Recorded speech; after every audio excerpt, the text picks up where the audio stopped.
Hello， 大家好，我是卡皮，今天来讲一下《包文新武印》第58集内容。这集依然是日常，有点水，而且分成2个故事。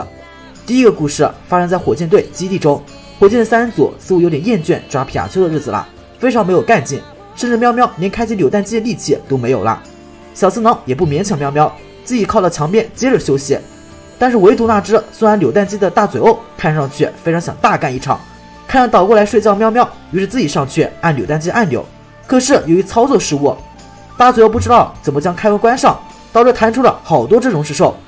这些溶石兽似乎没有被完全驯服，从球中出来后就跑到其他地方去。眼看溶石兽越来越多，束手无策的大嘴鸥也只能装作啥事都没有发生。另一边正在沉淀的小豪看见一只溶石兽，但溶石兽感受到一球超人的气场，吓得赶紧往草丛里躲。小豪就凑上去看，结果一头栽进了草丛。小智把小豪扶起来后，发现小豪的头没了，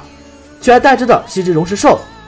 准确来说是一只溶石兽粘在小豪的脑袋上。而小智在帮助小豪的过程中不慎摔倒，结果自己屁股上也粘上一只溶石兽。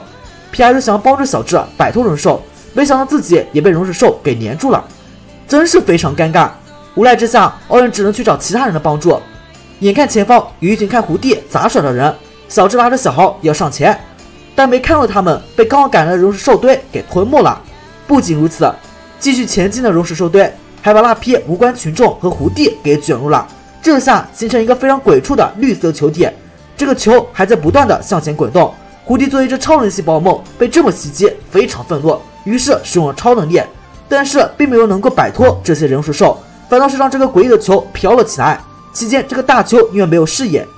负责操作飞行方向胡地在意外中被撞晕了过去，这个球体再次不受控的乱滚了起来。小智本着既来之则安之的良好心态，甚至觉得这个状态有点刺激，而小豪可受不了了，连忙打电话给小春求救。此时英博士研究所也探测到了这股奇怪的能量，一番分析之后发现其中的小智和小豪，英博士大为震惊。刹那间胡地再次醒来，使用超能力再次让溶石兽堆浮空了起来。此时溶石兽因为联系身体的特质吸附了越来越多的东西，这个球越来越大了，但是不知道小智和小豪说了一句什么样的话，接着球体在太阳光照耀下解体，小智和小豪就这样重获新生。上半段结束了，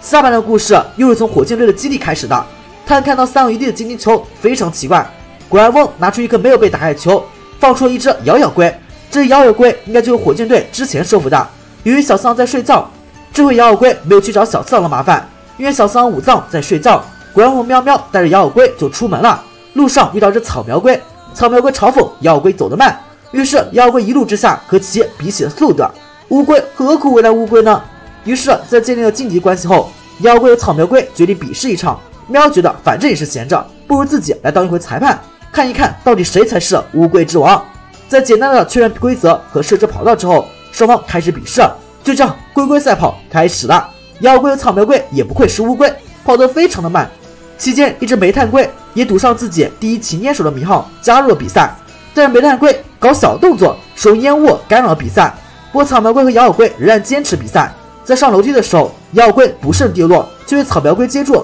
草苗龟直接甩头将咬咬龟给抛了出去，帮助其直接过了这一关。喵被这友谊第一比赛第二的精神所感动了。下一关是移动沙滩比赛，途中一只圆盖海龟加入了比赛，但是由于冲太快没有刹车，